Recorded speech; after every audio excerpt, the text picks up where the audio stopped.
ENCA's Slindelo Masikane, who's stuck doggedly with this particular story. Slindelo, I mean, obviously the mood is really a somber mood and, you know, reflecting on the lives of these three firefighters.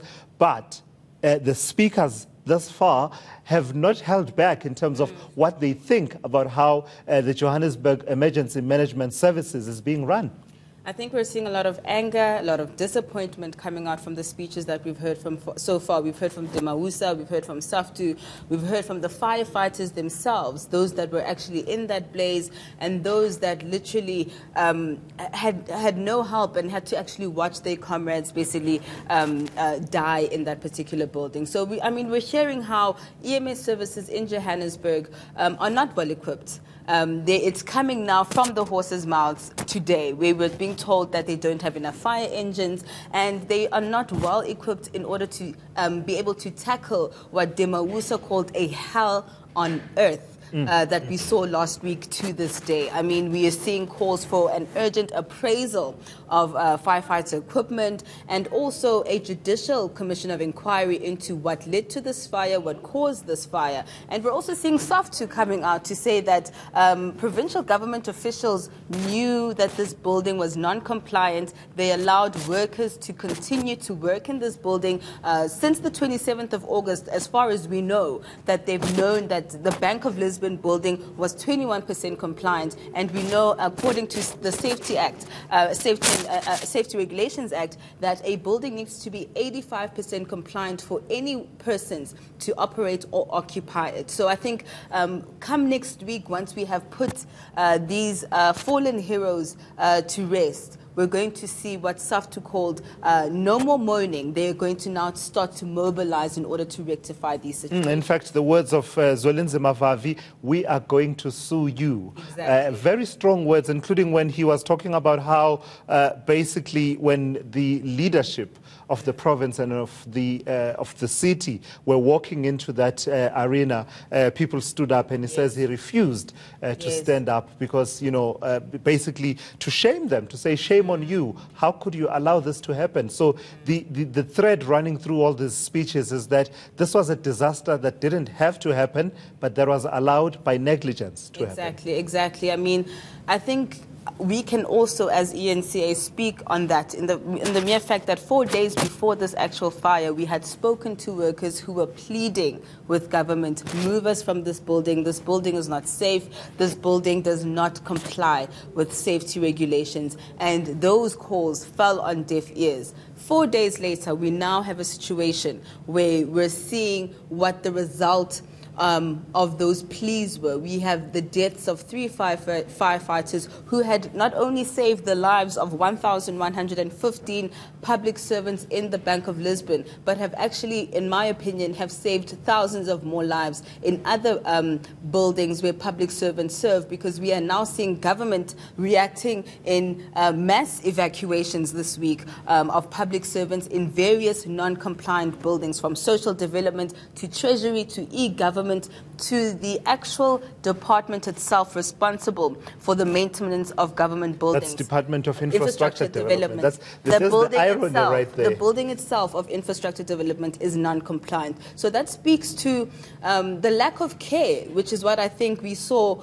that theme running not only in Marikana, but the lack of care when it comes to the Life Esidimeni tragedy that we saw, where government officials just didn't seem to care, and not at the bottom, but right there at the top where it actually matters. Yeah, and we've been talking about this, including talking to the officials concerned, including the MECs, the various MECs, and they give their side and say, look, we've been concerned about this situation for a very long time. Dikgang Uhuru Moilwa, I remember the conversation I had with him, that one of the first things that he did when he arrived, when he took up office, was to say this building is not suitable, and he worked, he reported for duty daily, almost if he wasn't perhaps out and about, at the Bank of Lisbon building, one of two MECs whose offices Himself were there. As well as MEC Gwen Ramokgopa. And he says, I mean, one of the first things he said was that people can't continue to work here, but again, government bureaucracy, commissioning the inspection of the building, then followed by a long process that leads to a report, that leads to another report. But in the end, basically, when this fire broke out, there were still, as you say, over 1,000 workers that still worked in there. Exactly. So I think government, especially provincial government, not only MEC Mamubulo, but from MEC Uhuru as well as MEC Gwen Ramokgopa, there's going to be a lot of explaining to do. I remember specifically asking MEC Ramokgopa, you worked in this building, were you happy with the conditions in this building? And instead of actually addressing the issues around what started this fire or what could have started this fire, she went on talking about maintenance issues such as the lifts and other issues like the toilets not working, which is actually a far cry of why we have this issue of dilapidated buildings. I don't think a broken lift could have caused what we saw at the Bank of Lisbon. I mean, when we got onto the scene, EMS services said that they had spoken to an eyewitness from the building who was speaking around an electrical fault, possibly. And I can tell you from walking through that building myself, that is something that I could believe, because I saw wires hanging from the ceiling, roofs missing, which is what also led to the spread of that fire, moving not only from the 23rd story, but right down to this 10th story. Papers everywhere. So it just was literally catching a flame where, as it moved down the building. In fact, that last bit that you just mentioned, Slindelo, has actually been confirmed by EMS, just how easy it was for this particular fire to spread from one floor to the floors below because of things such as the lift shaft. And they've confirmed also that the electrical wiring was a key factor in that spread. But also, it seems some of the floors were being used as storage space. This is a fire hazard. It has fire hazard written all over it.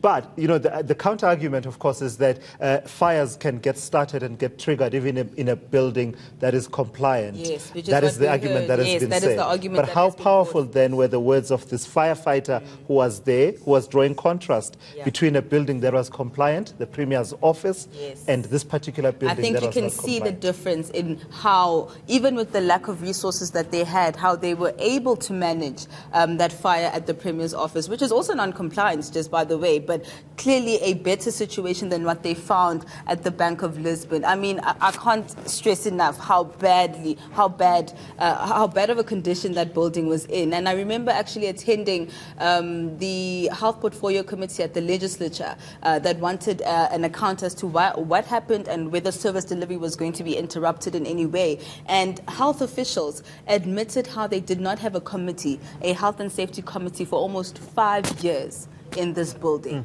So it just begs the question as to, were reports actually being done in this building? Who was actually in charge of ensuring that this building is up to standard? Because it doesn't help to say that a fire can start in a building that's compliant. This building is non-compliant. That does not actually help your case in any way. And we're actually also hearing how Tusanong building, which houses social development, in that particular building, which we now know has a score of around 30% as a compliance score, that some of the escape doors in that building are sealed, which begs the question as to what are people supposed to do in a situation where a fire breaks out or any kind of emergency situation. And not only are firefighters at risk, but public servants and as well as Joburg residents as a whole.